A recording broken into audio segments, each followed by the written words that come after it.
নয়ন লাতে অনুষ্ঠানে দর্শক আপনাদের স্বাগত জানাই। আমাদের এই পর্বের অনুষ্ঠান আমরা সাজিয়েছি বর্তমানের বহুল আলোচিত মর্টগেজ সম্বন্ধীয় অর্থাৎ কানাডিয়ান হাউজিং এবং মর্টগেজ কর্পোরেশনের যে নতুন নিয়মাবলী, যেটি আগামী জুলাইয়ের 1 তারিখ থেকে কার্যকর হবে, এই বিষয়টি নিয়ে আমরা অনেক কল পাচ্ছি।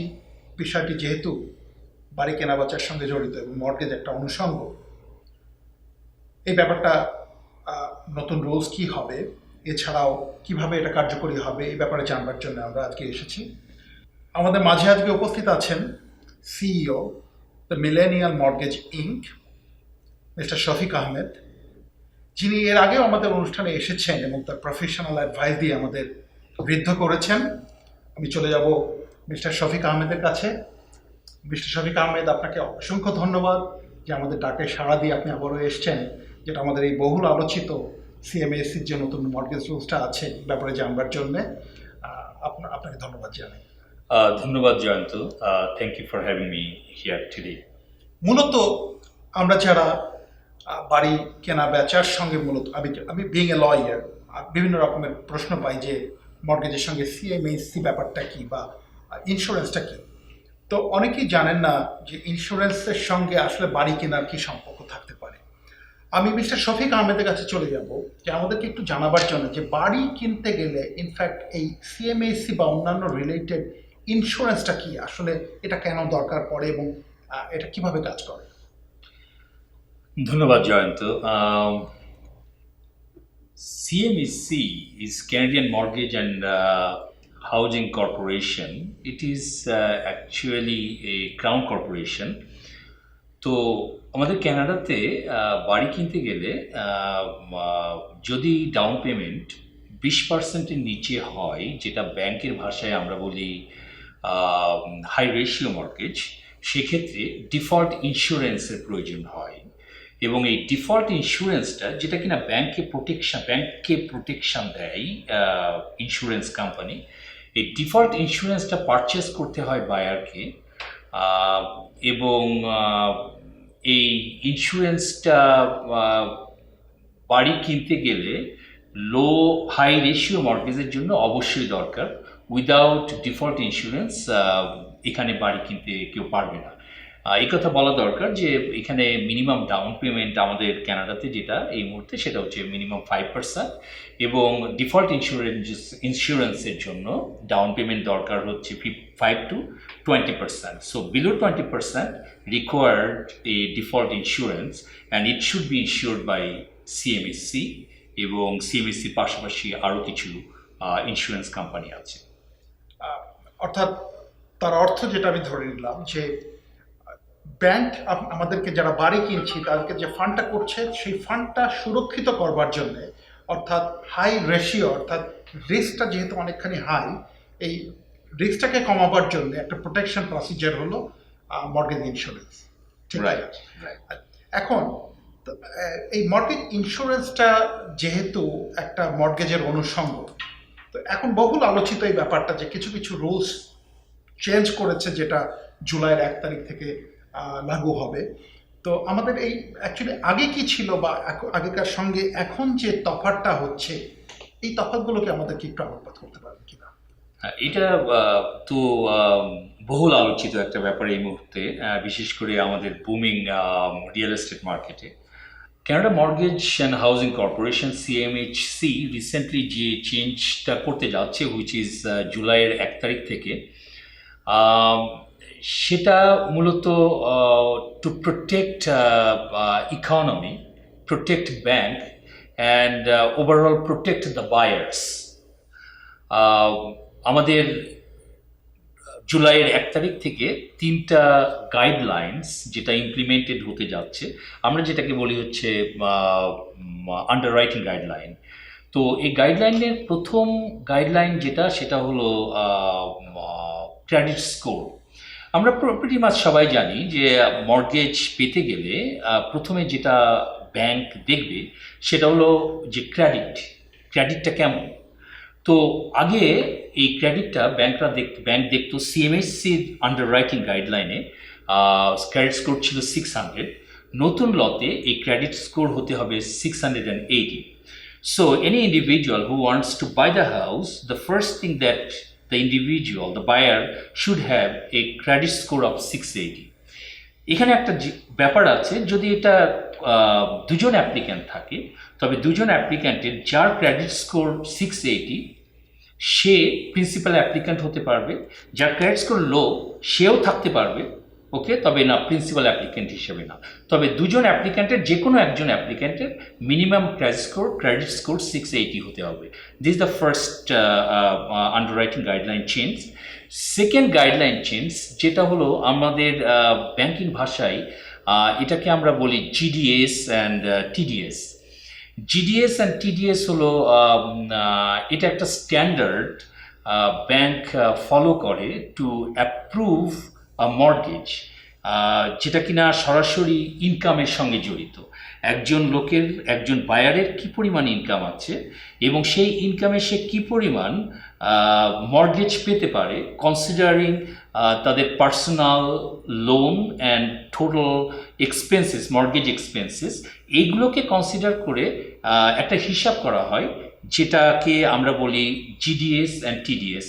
সো এই GDS and TDS, gross debt ratio and total debt ratio, GDS and TDS আমাদের আগে ছিল গাইডলাইন ছিল 39 অ্যান্ড 44, এটাকে রিডিউস করে নতুন নিয়মে যেটা করা হয়েছে সেটা হলো 35 অ্যান্ড 42.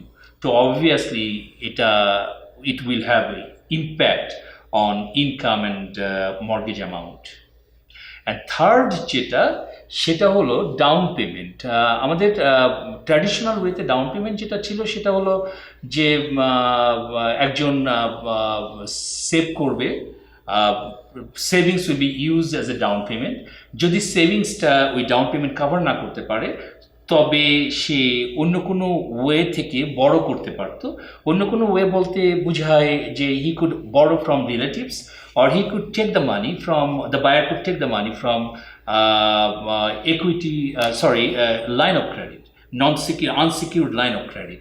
তো নতুন লতে এই আনসিকিউরড লাইন অফ ক্রেডিট থেকে কিংবা অন্য কোনো যে কোনো সোর্স থেকে আর বড় করে সে ডাউন পেমেন্ট ইউজ করতে পারবে না। ডাউন পেমেন্টটা নিজস্ব সোর্স থেকেই হতে হবে, এবং এটা হোক 5%, 15%, হোয়াট এভার, এটা সেভিংস থেকে হতে হবে এবং ওন সোর্স থেকে হতে পারে gift, but not borrowing anymore. এই তিনটা গাইডলাইন, আন্ডাররাইটিং গাইডলাইন, যেটা চেঞ্জ হয়েছে, and it is going to be implemented from July 1st. Thank you mister Ahmed. আমি লেম্যান পার্সপেক্টিভে যদি ধরে নিই, একজন প্রফেশনাল না হয়ে, আগে আমি যখন বাড়ি কিনতে যেতাম, অর্থাৎ আগে বলতে জুলাইয়ের 1 তারিখের আগে থেকে যদি আমি বাড়ি কিনতে যাই এবং জুলাইয়ের 1 পরে বাড়ি যদি কিনতে যাই, তাহলে ইন এ নাটশেল আমার আগে 600 বা 620 ক্রেডিট স্কোর থাকলেই আমি এন্টাইটেলড হতে পারতাম, যেটা আমার 680-তে এখন আসতে হবে। বাট এই জায়গাটা আমার একটু বোঝার বিষয়, জিডিএস এবং টিডিএস এর যে ইনকাম রেশিওটা, এটা একটু আপনাদের প্রফেশনাল ভাষায় একটু এই টাইপের, বাট আপনি লেম্যান স্টাইলে কোনো একটা এক্সাম্পল দিয়ে আমাদের বোঝাতে পারেন যে অ্যাকচুয়ালি একজন বাড়ি কিনতে গেলে তার এন্টাইটেলমেন্ট জুলাইয়ের আগে কী ছিল এবং জুলাইয়ের পরে হলে ঠিক ওই ম্যাটারটাই কি এন্টাইটেলমেন্টের হওয়া উচিত, যদি একটা উদাহরণ দিয়ে আমাদের বোঝান। It's a very good question. GDS TDS যেটা আমি প্রথমে বলেছি, এটা একটা স্ট্যান্ডার্ড গাইডলাইন যেটা ব্যাংক ইউজ করে। এটা অ্যাকচুয়ালি আমরা যখন প্রফেশনালরা ব্যাংক যখন কোনো বায়ারের সাথে বসে, এটা মোস্ট অফ দ্য টাইম এটা ডিসক্লোজ করে না এটা কি হবে। তারা বলে যে আপনার মর্গেজ অ্যাপ্রুভ হয়েছে কিংবা মর্গেজ অ্যাপ্রুভ হয়নি, আপনার ইনকাম এটা এক্স অ্যামাউন্ট, এই এক্স অ্যামাউন্টে আপনার মর্গেজটা অ্যাপ্রুভ হবে কি মর্গেজ হবে না। এর পিছনে যেটা কাজ করে সেটাই হলো জিডিএস এবং টিডিএস। জিডিএস হচ্ছে gross debt ratio, service ratio, and TDS total debt service ratio. তো এটা যেটা আগে ছিল 1 তারিখের আগে সেটা ছিল 39 অ্যান্ড 44। 1 তারিখ থেকে এটা কমে এসে দাঁড়াবে 35 অ্যান্ড 42। সো অবভিয়াসলি রেশিও যখন কমলো তখন এটা তো ইম্প্যাক্ট পড়বে সরাসরি গিয়ে মর্গেজ অ্যামাউন্টের উপরে। তো লেম্যানের হিসাবে আমি যেটা ক্লায়েন্টকে যেভাবে আমরা আমরা সবসময় আমরা যেটা যেটা এক্সপ্লেন করে থাকি, যেটা ধরুন আপনার ইনকাম এখন আছে $100,000। সো আজকের মার্কেটে এই $100,000 ইনকামে, হাউসহোল্ড $100,000 ইনকামে আপনি কোয়ালিফাই করবেন এই জিডিএস স্ট্যান্ডার্ড আন্ডাররাইটিং গাইডলাইনে আপনি কোয়ালিফাই করবেন ধরুন $550,000 মর্গেজ। সো $100,000 আপনার ইনকাম, আপনি কোয়ালিফাই করেন $550,000 মর্গেজ। নতুন নিয়মে এই জিডিএস-টিডিএসে একই ইনকাম $100,000 হাউসহোল্ড ইনকামে আপনার মর্গেজ কোয়ালিফাই হবে $490,000। So the difference is about $60,000। So নতুন নিয়মে আপনার $100,000 ইনকামে আপনি এখন কোয়ালিফাই করবেন $60,000 mortgage amount less than before July 1st। বলতে পেরেছি। এই জায়গাটায় আসলে প্রফেশনালি ওই যে সমস্ত ওয়ার্ডিং আমরা সাধারণ যারা ক্রেতা তারা হয়তো বুঝতে পারেন না। তো অর্থাৎ আমাদের বাইং পাওয়ার টেকনিক্যালি কমিয়ে দেওয়া হলো, আমাদের purchasing power is being reduced. এখন মিস্টার আহমেদ আমাকে বলতে পারেন, মানুষ মানে ইনফ্যাক্ট স্টেট চিন্তা করে যে পারচেজ পাওয়ারটাকে বাড়ানোর জন্য সিএমএসি নতুন যে আন্ডাররাইটিং রুলস, এটার ইনফ্যাক্ট পারপাসটা কি, যে এটা পারচেজ পাওয়ারটাকে আমাদের কমিয়ে দেয়া, এটা উদ্দেশ্যটা কি? দেখুন, COVID-19 has a huge impact in everywhere, our personal life, our business life, and overall our economy. CMHC, Canadian Mortgage and Housing Corporation, এদের দায়িত্ব to protect the housing market. We know a lot of things about the housing market, যেটা boom and burst, overvalued. CMHCর guideline আমাদের কানাডাতে যে to protect the market, protect the housing market, protect the buyers and overall protect the financial institution, right? কোভিড-19 আমাদের ইকোনমিতে এক বড় একটা প্রেশার ক্রিয়েট করেছে। People lost their job, uncertainty in the economy. এর ভেতরে সিএমএসসি মেকশিওর করতে চাচ্ছে যে আনওয়ান্টেড থিংস ডাজন্ট হ্যাপেন। এই সিএমএসসির ইসেতে কি বলে, এই নতুন গাইডলাইনে এটা হতে পারে যে ইকোনমিতে একটু স্লো ডাউন হবে, people will rush, will control their purchase, যেটা ইকোনমিতে হাউজিং প্রাইসে ইম্প্যাক্ট পড়বে, প্রাইসটা হয়তো স্লো ডাউন হতে পারে। এইগুলো চিন্তা করেই সিএমএসসি এই রুলগুলো নিয়ে এসছে। এবং ওভারঅল যেটা সেটা হলো যে সিএমএসসি চায় না যে মানুষের ইনডেটনেস, লোনের পরিমাণটা অনেক বেশি হয়ে যাক। তো যেটা আমরা বললাম যে $60,000 less now they will get under the new rules. So $60,000 less debt in individual buyer, এটাই অ্যাকচুয়ালি সিএমএসসির অবজেক্টিভ। আন্ডারস্টুড। আমি দেখছিলাম ইয়েতে, ইনফ্যাক্ট ওয়েবসাইটে দেখছিলাম যে সিএমএসি প্রেডিক্ট করছে এই নিউ রুলসের কারণে হয়তো অ্যাপ্রক্সিমেটলি 18% ডাউন ট্রেন্ড হতে পারে। আপনি কি মনে করেন আসলে যে এই আন্ডাররাইটিং রুলসে ওদের প্রেডিকশন 9 to 18%, সো এরকম কি কিছু হবার সুযোগ আছে বলে মনে করেন কিনা আপনি? It is a $1 million question, but আমি ইকোনমিস্ট নই। আমি আমার প্রফেশনাল ব্যাকগ্রাউন্ড থেকে আমি যেটা দেখেছি last long term, it's a long time I'm in this business, and I have seen a lot of changes in economy, এবং lot of underwriting guideline being changed by CMHC. আমি আসলে সিএমএসসির সঙ্গে সম্পূর্ণভাবে একমত না। কেন একমত নই? দেখুন, সিএমএসসি যে গাইডলাইন, আন্ডাররাইটিং গাইডলাইন দিয়েছে, এই গাইডলাইনটা কিন্তু শুধু সিএমএসসি, বিসাইড সিএমএসসি আরও দুটো ইন্স্যুরেন্স, মর্গেজ ইন্স্যুরেন্স কোম্পানি আছে, প্রাইভেট মর্গেজ ইন্স্যুরেন্স কোম্পানি। একটা হলো জেনওয়ার্থ মর্গেজ ইন্স্যুরেন্স, আর একটা হলো ক্যানাডা গ্যারান্টি মর্গেজ ইন্স্যুরেন্স। তো এরা about 25% of default insurance mortgage cover করে। তো সিএমএসসির যে প্রেডিকশন, সেই প্রেডিকশন কিন্তু এই গাইডলাইনটা যদি ফলো করে, তাদের যে আন্ডাররাইটিং গাইডলাইন, এটা যদি প্রত্যেকটা ইন্স্যুরার ফলো করে, তাহলে হয়তো বা ওই ড্রাস্টিক ইম্প্যাক্ট আসতে পারে। কিন্তু let's say that you want to buy a house, এবং আপনি ব্যাংকে অ্যাপ্রোচ করলেন, ব্যাংক বললো যে না, তোমার ইনকামে এটা কাভার করছে না, এবং সিএমএসসি ডিফল্ট ইন্স্যুরেন্স এটা ইনস্যুর করছে না। সেক্ষেত্রে আপনার চয়েস আছে, you have option, you can say okay fine, it's not approved by CMSC, why don't you go to Genworth, or why don't you go to Canada Guarantee?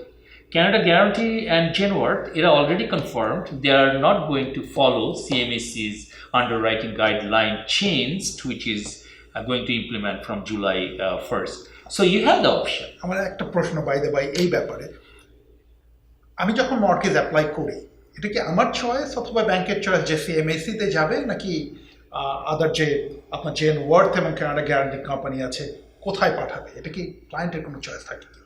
Well, it's a very good question. আসলে কি আমাদের এখানে ক্লায়েন্টের কোনো choice থাকে? আসলে ব্যাংকে আপনি যখন যাচ্ছেন, তখন আপনি ব্যাংকের ইচ্ছার উপরে ডিপেন্ড করছেন। সত্য কথা, আমরা ব্যাংকে যারা কাজ করি, ফাইন্যান্সিয়াল ইনস্টিটিউশনে কাজ করি, এবং আমরা কজনই বা জানি যে সিএমএসসির বাইরে আরও দুটো ইন্স্যুরার আছে।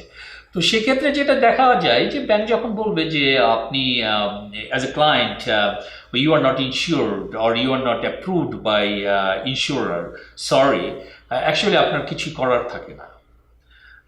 কিন্তু ব্যাংকের ভেতরেই কিছু গাইডলাইন আছে যেটা যদি সিএমএসসি ডিক্লাইন করে, so they can go to other insurance. But first CMSC, it has to be declined by CMSC with the reason that the income doesn't qualify. এক্ষেত্রে ব্যাংকের কিছু ডিসক্রিপশন আছে, প্রত্যেকটা ব্যাংকে যেতে চাইবে না, এবং আপনি যদি ব্যাংকে বলেন যে আমি যেতে চাই সিএমএসসির বাইরে, হয়তো ব্যাংক অ্যাকসেপ্ট নাও করতে পারে। সেক্ষেত্রে কিন্তু চয়েস আছে, আপনি যেমন millennial mortgage experting, a mortgage company, renowned company, or all those professional, you go to them, they will fight for you, they will take you to other insurer easily. Besides all those banks, chartered banks, there's about 50-60 different mortgage lender. They are there, yes. And তারা usually Genworth and Canada Guarantee সঙ্গে কাজ করে। So আমার মনে হয় না যে এটা খুব বেশি ইম্প্যাক্ট ফেলবে আমাদের হাউজিং মার্কেটে। ধন্যবাদ মিস্টার আহমেদ। তার মানে হলো যে সমস্ত ক্যাজুয়াল ব্যাংক আছে তারা বাই ডিফল্ট সিএমএসসি কে ইউজ করে ইনশিওর্ড হবার জন্য, এছাড়া যে সমস্ত বাকি ফাইন্যান্সিয়াল ইনস্টিটিউশন আছে তারা অন্য কোম্পানিকে ইউজ করতে পারে, বাকি যারা দুটো আছে। Correct? You are correct partially. আসলে ব্যাংক দুটো ইউজ করে, এরা সিএমএসসিকে ইউজ করে, জেনওয়ার্থকে ইউজ করে, আবার কিছু কিছু ব্যাংক কানাডা গ্যারান্টিও ইউজ করে। কিন্তু যেটা হয় যে বাল্ক ইন্স্যুরেন্সটা ব্যাংক প্রেফার করে সিএমএসসি থেকে কিনতে। কিন্তু এখানে এটা নয় যে ব্যাংকে শুধুমাত্র সিএমএসসিতেই যেতে হবে। এটা যেহেতু একটা ক্রাউন কর্পোরেশন এবং ফাইন্যান্সিয়াল ইনস্টিটিউশন, preferable CMSC, কিন্তু not necessarily they have to go to CMSC. তাদেরও অপশন আছে সিএমএসসির বাইরে জেনওয়ার্থ, এবং they are not bindings anyway with the CMSC at all.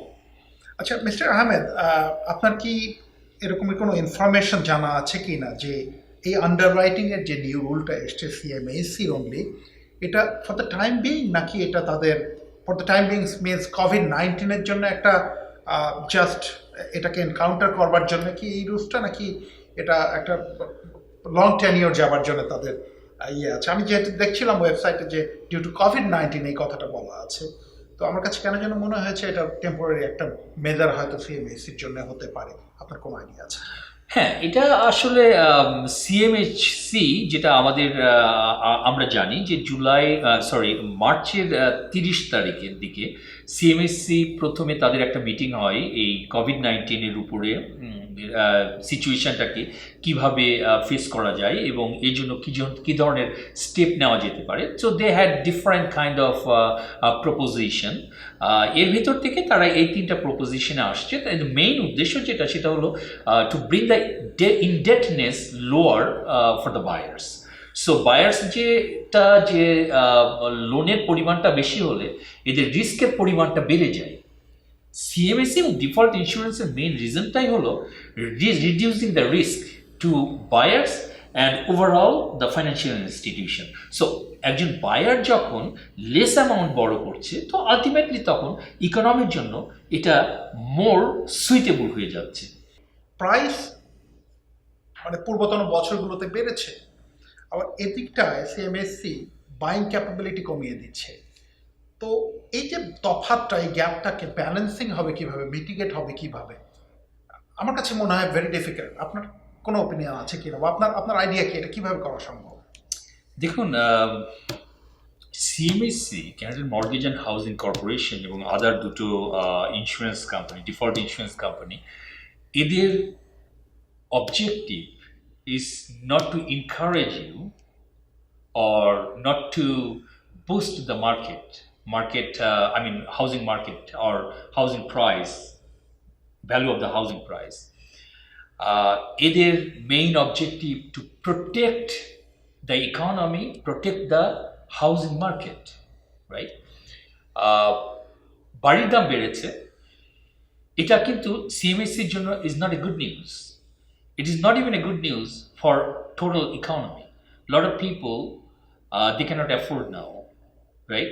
So CMHC COVID-19 এর পরে যে ডিসিশনটা নিয়েছে এবং যেটা ইমপ্লিমেন্টেড হচ্ছে আপনার জুলাই 1 এটাতে যেটা হবে যে অনেক buyer they will step back, কারণ তাদের ইনকাম কোয়ালিফাই করবে না। তো এইটা আপনার মার্কেটের উপরে একটা ইম্প্যাক্ট ফেলবে, value might come down. That is how CMSC thinking.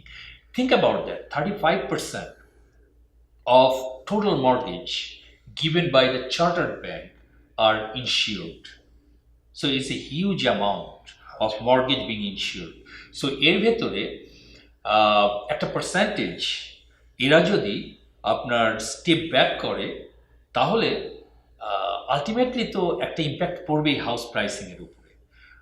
Value বেড়ে গেছে আর লোক মানে বায়ার বাড়ি কিনতে পারছে না বেড়ে যাওয়ার জন্য, এইটা কিন্তু অনেক বড় সমস্যা।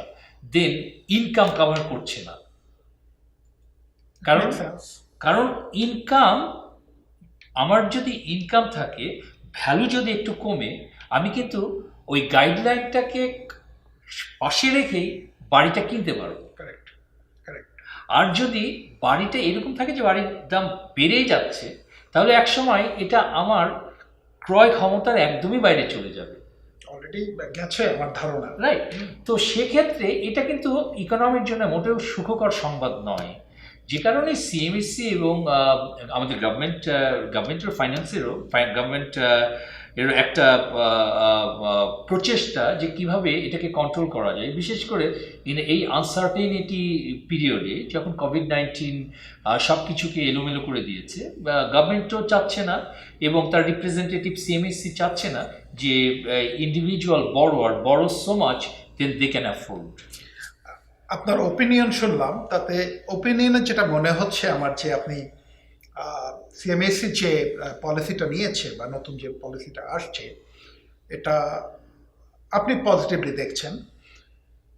জানি না এই প্রশ্নটা করা সেই কারণে উচিত হবে কি না, বাট তবুও করি যে আপনারা তো প্রফেশনাল, আপনাদের বিভিন্ন রকমের অল্টারনেটিভ মেজার আছে।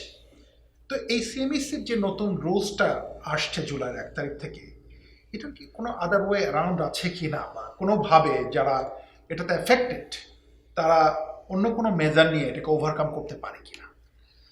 এগেইন আমাদের সেই প্রথম আমরা যে আমাদের আলোচনা যেটা শুরু করেছিলাম যে সিএমএইচসি they give a kind of security to financial institution and protect the market default by giving the default insurance. So it is the point default insurance.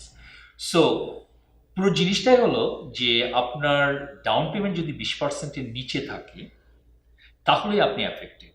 when you are first time buyer mostly you are affected. Correct. যদি আপনার down payment 20%-এর উপরে থাকে so এটা আপনার উপরে কিন্তু impact পড়ছে না, you are not affected anyway. So ওই সেগমেন্ট অফ মার্কেট যাদের ডাউন পেমেন্ট 5% থেকে 20%-এর ভেতরে, তো এখন যে বাড়ি কিনতে চাইবে, যেটা আমরা অলরেডি ডিসকাস করেছি যে beside সিএমএইচসি there is a two other default insurance company which is Genworth and Canada Guarantee. A buyer has option, so they can talk to their bank or they can talk to their financial advisor, mortgage broker, and request them to, if their mortgage doesn't qualify with the new underwriting guideline with the CMHC, let's go to other two insurer. This is one way around. আমার মনে হয় এটা খুব সহজেই এটা হবে। এই সেগমেন্টটা কিন্তু সিএমএসসির যে স্ট্যাটিস্টিক্স তাতে only 10% borrower among this default ইন্স্যুরেন্সের ভেতরে যারা পড়ে 10% borrower, তারা তাদের জিডিএস 35%-এর বেশি, only 10%. সো এটা কিন্তু খুব একটা সিগনিফিক্যান্ট না। কারেক্ট।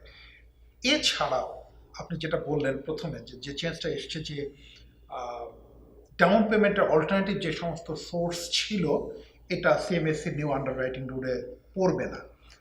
এটাকে ওভারকাম করা, অর্থাৎ ওই আগের যে প্রসেসটাকে অ্যাডাপ্ট করার অন্য কোনো ওয়ে আছে কিনা, অর্থাৎ গিফট অথবা আনসিকিউরড যে সমস্ত ক্রেডিট লাইন, এগুলো এখন এই নিউ রুলসে ইমপ্লিমেন্ট করার কোনো ওয়ে আপনার জানা আছে কিনা? দেখুন, সিএমএসসি কিন্তু বলেনি কোথাও যে গিফট অ্যাকসেপ্ট হবে না। গিফটের ব্যাপারটা কিন্তু এখানে দুইটা জিনিস আছে, একটা arm length, your lawyer, you know this arm length and non arm length relationship এর ভেতরে পড়ে। এটাকে অবশ্যই সিএমএসসি দেখবে যে গিফটটা কোথা থেকে আসছে। এটা যদি এই রিলেশনশিপের ভেতরে পড়ে, brother sister parents, then it's okay. এর বাইরে যেটা, সেটাকে কখনোই এটাকে অ্যাকসেপ্ট করা হয় না গিফট হিসাবে। বড়োইং তো এটাই নতুন গাইডলাইন, যেটা বড় করতে পারবে না।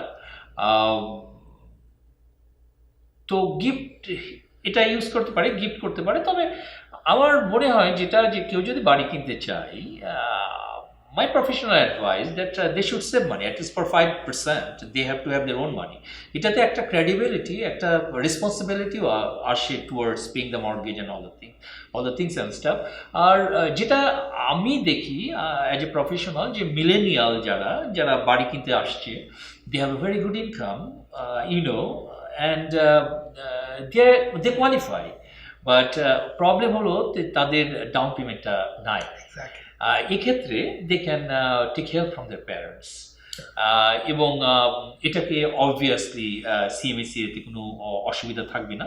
এবং সিএমএসসি 5% কিংবা 10% ডাউন পেমেন্ট যদি প্যারেন্টসদের কাছ থেকে আসে, এবং প্যারেন্টস যদি ওটা তাদের ইকুইটি লাইন অফ ক্রেডিট কিংবা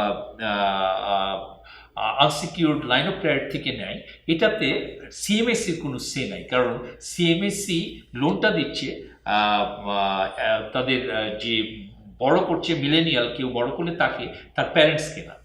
মিস্টার আহমেদ, আমরা যদিও স্বল্প পরিসরে যতটুকু পেরেছি আমরা এটার উপরে শুনেছি, যদিও এটা ডিটেইল একটা ব্যাপার, বাট আপনার কাছে আমার সর্বশেষ যে কোয়েশ্চেনটা থাকবে, ইনফ্যাক্ট আপনার ওপিনিয়ন চাচ্ছি যে এই যে নতুন আন্ডাররাইটিং রুলসটা, আপনি কি মনে করেন কোনো ইম্প্যাক্ট ওভারঅল এই যারা ইনশিওরড মর্টগেজি যারা আছে, মর্টগেজর অর্থাৎ যারা বড়োয়ার আছে, এরকম ইম্প্যাক্ট পড়বে কি না? Yeah, it's a very good question. দেখুন, এটা obviously that would have an impact on especially those first time buyer with low credit, যাদের ক্রেডিট স্কোর less than 680, তাদের উপরে, যাদের ডাউন পেমেন্টের টাকা নেই, চিন্তা করছিল যে some money they can borrow from relatives or they have unsecured line of credit, they can get the money from there, তাদের উপরে। এবং সর্বোপরি যেটা ইম্প্যাক্ট ফেলবে সেটা হলো যে একটা হাউস হোল্ড ইনকামের আগে যেখানে $100,000 যেটা আগেই বলেছি $550,000 মর্গেজ হতো, এখন সে সেই $550,000 মর্গেজ সে পাচ্ছে না। অনেকটা ইনফ্লেশনের মতো, সে $550,000 মর্গেজ কিন্তু সে আর পাচ্ছে না। তো এখন সেই $100,000 সে কোয়ালিফাই করবে $490,000 মর্গেজ। তো অবশ্যই এই যে পারচেজিং পাওয়ার রিডিউসড, এটাই একটা impact. So it has impact, direct impact to those who are first time buyer. তবে again going back to CMSC statistics, only 10% people who look for default mortgage, they have 35% and over GDS ratio. এবং only 5.8% people, buyers, they have credit score less than 660. তার অর্থ হলো technically আপনার যে যে যে survey বা যে রিপোর্টটা বললেন তাতে ইম্প্যাক্ট হলে 5 to 10%-এর মাঝামাঝি একটা জায়গায় হতে পারে। Exactly. So which is not going to have any or Significant huge impact, right. significant impact on our economy আমার or একটা জিনিস, on the buyers. ধন্যবাদ মিস্টার আহমেদ। মানে একটা জিনিস বাই দা বাই হঠাৎ মনে হলো, যদিও এটা আমার শেষ কোয়েশ্চেন ছিল আপনার কাছে।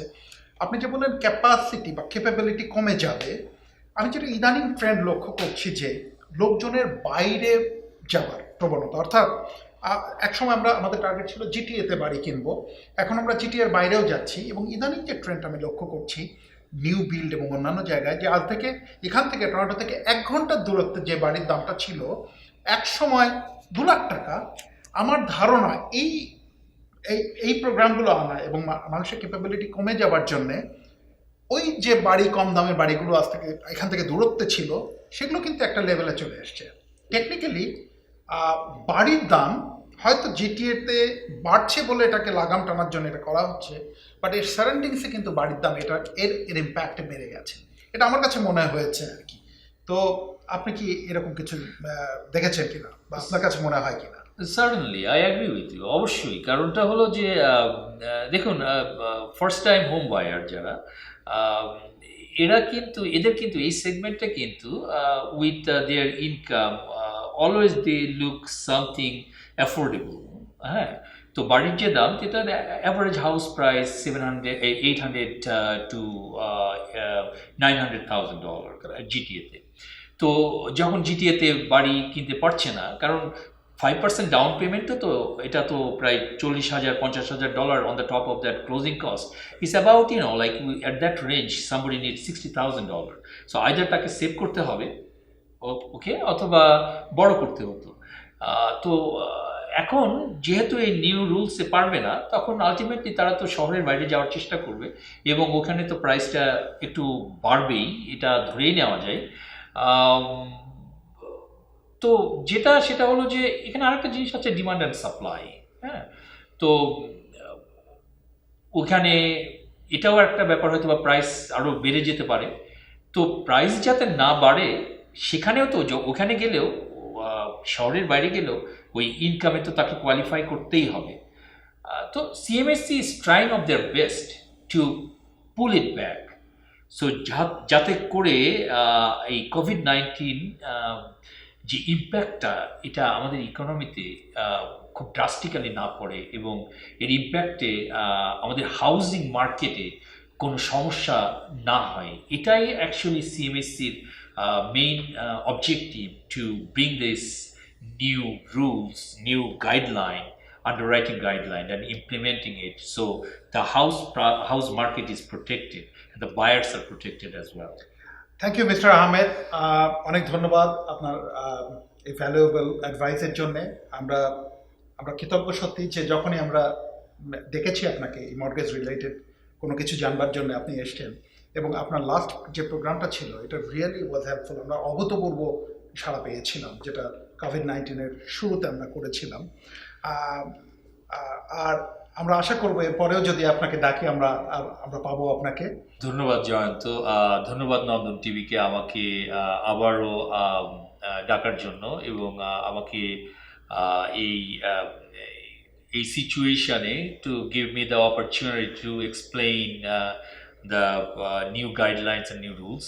Yes, Nandon TV যখনই আমাকে ডাকবে, I'll be always there. Thank you so much. Thank you, Nandon TV. দর্শক, আমরা যেটা বুঝলাম এই অনুষ্ঠান থেকে যে আমাদের জন্যে যারা এই ডিফল্ট ইন্স্যুরেন্সের আন্ডারে পড়েন তাদের জন্য অবভিয়াসলি একটু দুঃসংবাদ তো আছেই, সাথে সাথে আমরা প্রফেশনাল অ্যাডভাইসে জানতেও পারলাম যে না এগুলোকে ওভারকাম করবারও বিভিন্ন রকমের লিগ্যাল প্রসেস আছে বা আমরা সেগুলো অ্যাডপ্ট করতে পারি। বাট সর্বোপরি অবশ্যই এই নিউ রুলসে যারা সিএমএসসিতে যাবেন তাদের জন্য একটা পোর্শন তো নিশ্চয়ই এফেক্টেড হবেই। সো আমাদের এই উদ্দেশ্যটা থাকা উচিত যে আমরা যখনই বাড়ি কিনতে যাব আমাদের অ্যাটলিস্ট প্রফেশনাল অ্যাডভাইস দরকার এবং আমাদের মর্টগেজটাকে প্রথমে ডিজাইন করা দরকার, যেটা হয়তো অনেক ক্ষেত্রেই আমরা করি না। এখন ভাববার সময়, যেহেতু নতুন রুলস ইমপ্লিমেন্টেড হয়েছে, দর্শক আপনাদেরকে রিকোয়েস্ট থাকবে যে আপনারা প্রফেশনাল অ্যাডভাইস নেবেন কোনো স্টেপ নেবার আগে, কারণ এখন অনেকগুলো নতুন রুলস এসছে যেটাতে হয়তো আপনার ইন্টারেস্ট হ্যাম্পার হতে পারে। আপনারা millennium mortgage experts ink mister Ahmed উনি সবসময় প্রস্তুত আপনাদের যে কোনো রকমের অ্যাডভাইসের জন্য আপনারা যোগাযোগ করতে পারেন। এছাড়াও আপনাদের যারা প্রফেশনাল মর্টগেজ অ্যাডভাইজার আছেন তাদের সঙ্গে যোগাযোগ করতে পারেন। আপনাদেরকে অনেক ধন্যবাদ আমাদের সঙ্গে থাকবার জন্যে। ভালো থাকবেন, সুস্থ থাকবেন।